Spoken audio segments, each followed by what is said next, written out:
নবী ডেকে বললেন, ইয়া বেলাল আনফিক ইয়া বেলাল লা তাখশা মিন যিল আরশি ইকলালা।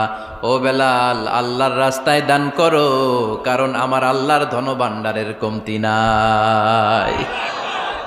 সাইয়েদনা বেলাল রাদিয়াল্লাহু তাআলা আনহু সবচেয়ে গরিব। শুনতেছেন? বুঝতেছেন?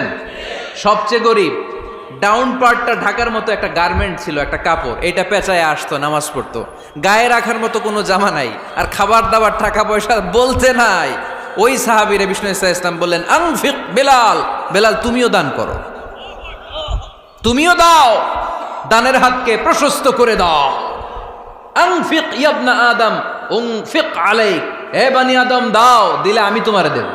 কেজির এটা হুজুরে দিয়ে দিলাম, এরপরে কেউ আমার 20 কেজি দিলে ওইটা ধরবো, ওইটা আবার আরেকজনরে দিব, এরপরে আরেকজন 30 কেজি দিলে ওইটারে ধরবো।